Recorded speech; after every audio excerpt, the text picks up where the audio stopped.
नमस्कार, आप देख रहे हैं स्वराज एक्सप्रेस में हूं आपके साथ बुशरा। और सबसे पहले आपको सीधे लिए चलते हैं इंदौर, जहां मध्य प्रदेश में प्रवासी उत्तराखंडी समाज द्वारा आयोजित जनसभा में प्रतिभाग कर रहे हैं मुख्यमंत्री पुष्कर सिंह धामी। कोई भी युद्ध हो, हर युद्ध में उत्तराखंड के लोगों का बढ़ चढ़ के योगदान रहा है। अगर हम देखें 1947 से लेकर जितने भी युद्ध हुए, हर युद्ध में उत्तराखंड के रणबांकुरों ने अपना योगदान दिया है। आज उत्तराखंड हर क्षेत्र में आगे बढ़ रहा है। अभी हम लोग ग्लोबल इन्वेस्टर समिट कर रहे हैं। हमारे प्रधानमंत्री मोदी जी के आशीर्वाद से 8 और 9 दिसंबर को पूरी दुनिया के निवेशकों को उत्तराखंड बुला रहे हैं। और अभी तक 1,25,000 करोड़ के MOU निवेशकों के साथ हमारे हो चुके हैं, जबकि अभी निवेशकों का हमारा सम्मेलन नहीं हुआ है।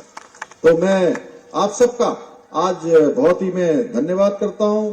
बहुत सारे काम हम उत्तराखंड में आज कर रहे हैं। जगह जगह पर हेलीपोर्ट बना रहे हैं, अच्छे अच्छे टूरिज्म के डेस्टिनेशन बना रहे हैं। आज फिल्म इंडस्ट्री वाले लोग भी बड़ी संख्या में उत्तराखंड आ रहे हैं।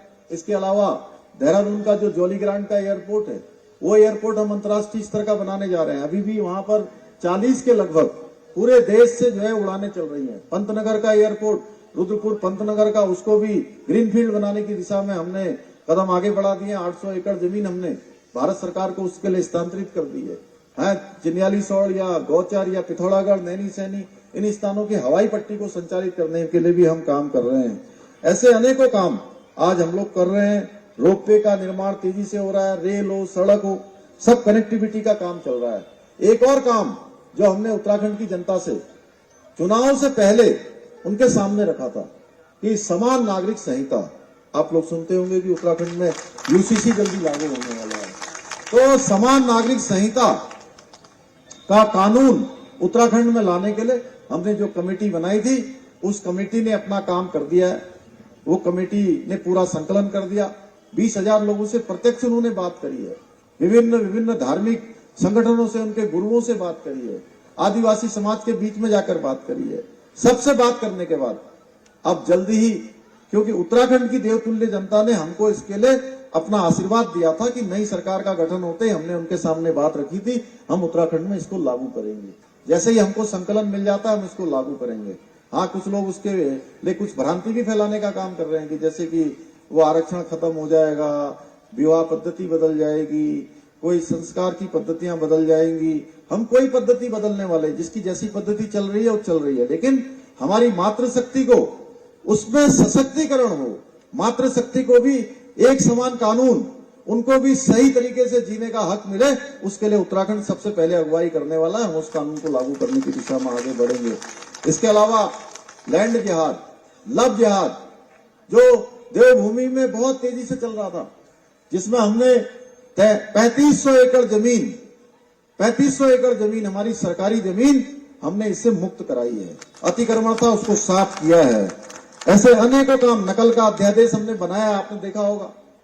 देश के अंदर सबसे कठोर कानून परीक्षाओं में नकल को रोकने के लिए हमने बनाया है। जो प्रतियोगी परीक्षाएं होती हैं, नौकरियों की जो परीक्षाएं होती हैं, उस परीक्षाओं में, उसमें हमने बनाया है। इसके साथ ही धर्मांतरण को रोकने का कानून भी हमने बनाया है। धर्मांतरण भी तेजी से उत्तराखंड के अंदर चल रहा था, क्योंकि भाइयों बहनों, मैं देश के अंदर कहीं भी जाता हूं, दुनिया के अंदर कहीं भी जाता हूं, आप लोग भी कहीं जाते होंगे तो आप लोगों से अगर पूछते हैं कि आप उत्तराखंड के हैं, तो उत्तराखंड का होने का कहने के मतलब है कि उसके प्रति एक विशेष प्रकार की श्रद्धा का निर्माण होना, एक लोगों के मन में अलग भाव आता है।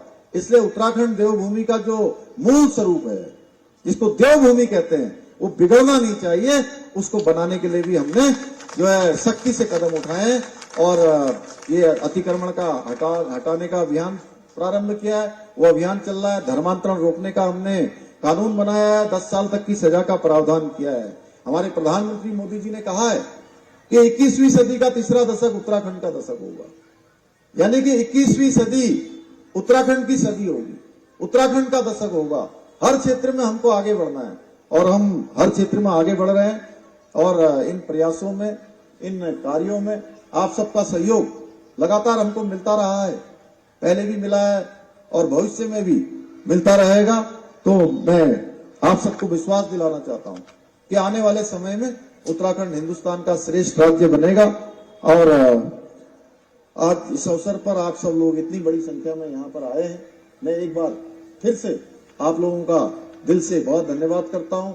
और हमारे उत्तराखंड समाज के रमेश भाई यहाँ पर चुनाव लड़ रहे हैं, मेंदोला जी, और उनका आप लोग चूंकि उनके नाम तो रिकॉर्ड है पूरे